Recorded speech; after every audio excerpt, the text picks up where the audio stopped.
Hi everyone. Welcome to the first webinar of the day. We're going back again to great product design and furniture design today with Farzin Adenwalla. The topic for today is design and film talk. Farzin Adenwalla is the founder of Bombay Atelier, Mumbai and Auckland-based product design studio. A designer of Indo-Persian descent, Farzin was born and raised in New Zealand. Her focus is on creating functional and aesthetic objects which tell the story. Her exposure to architecture and design while growing up in India and New Zealand has translated into a unique design language that has received international acclaim from Milan to Sydney. Farzin, take it away. Show us what you have, and let's keep this conversational as well, and also take up some questions while you're taking us through your presentation. Yeah, absolutely. Hi, everybody. Thank you for the introduction, Aditya. So this talk is about design and film, but it is also about design communication, which takes, a greater kind of importance. I'm going to just share my screen with you and go through a few topics. So design in film and exploring the relationships and looking at design as communication. Now, firstly, when we talk about design, no matter who we are basically trying to communicate an idea across, right? We want to communicate the thoughts in our heads through this medium of design. Now, whoever's listening today, you could be an interior designer, you could be a student, you could be a product designer like me. So I basically studied architecture and interiors, and then I got into product design, and that's what I'm specializing in at the moment. So the idea of being able to communicate our thoughts is what is going to make us most effective as designers, basically. And I think for a lot of us, it can be quite difficult, right? Because we're always in our own heads. We're in a studio. We are in a workshop. And when it comes to our clients, being able to explain can be tricky. And especially when it comes to product design, right? We are constantly bombarded by many products out there, many kinds of ideas floating around. So how do we kind of stand out? How do we stand out, and how do we make sure our brand or our studio or our kind of ethos is being able to be communicated in the best way? And I think that's something that takes quite a bit of time to figure out. And as you go along developing your own skill set, you can sort of understand what works best for you. And along the way, I was trying to figure out what works for me. How can I tell my stories of product as effectively as possible to an audience? And a lot of my work is very conceptual, and it's based on telling stories. I like to tell narratives. And I think with my work, being in India and having this kind of beautiful culture and a lot to draw on, there's a lot of ideas we can work with, right? People are doing amazing things in the product design space as well.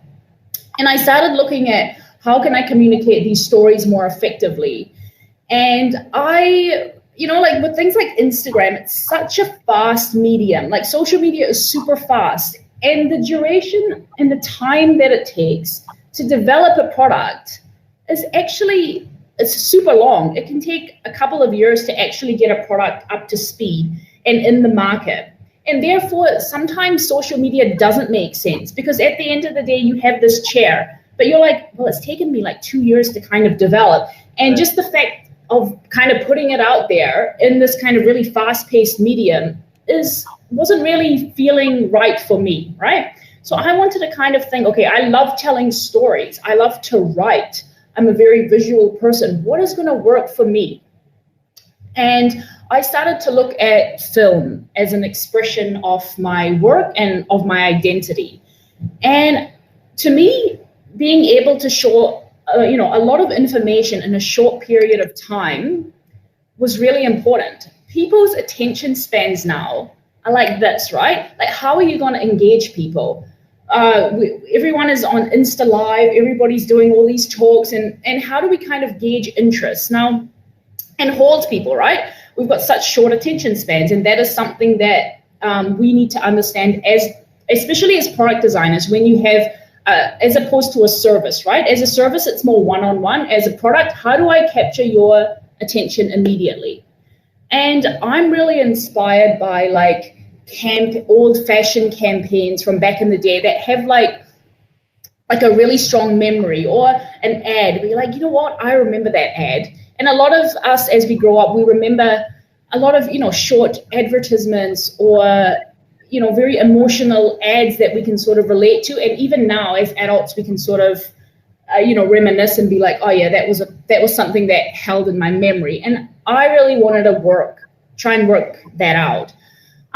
So I think, to sum it up, due to the nature of my design thought process, film was really proving to be quite ideal. And like I said, the very fact that product design can be a very slow sort of medium in kind of creation, and being able to align that with film was kind of really, really nice for me to be able to do.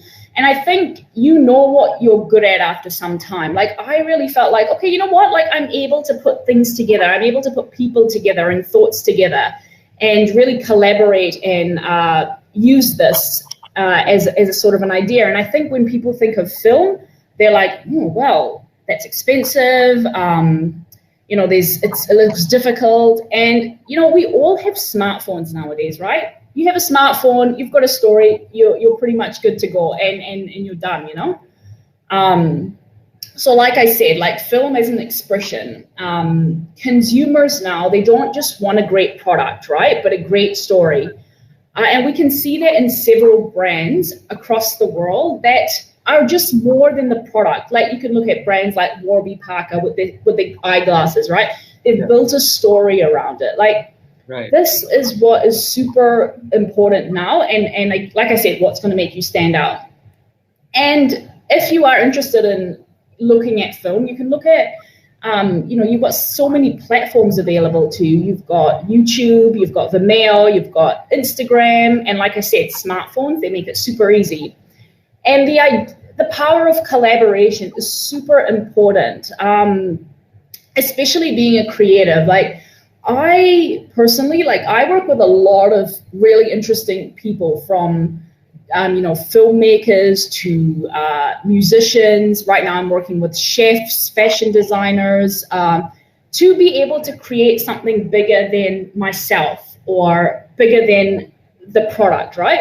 Like, I'm trying to create a culture, and I find that, again, using film as a tool to be able to do that is what's sort of working for me.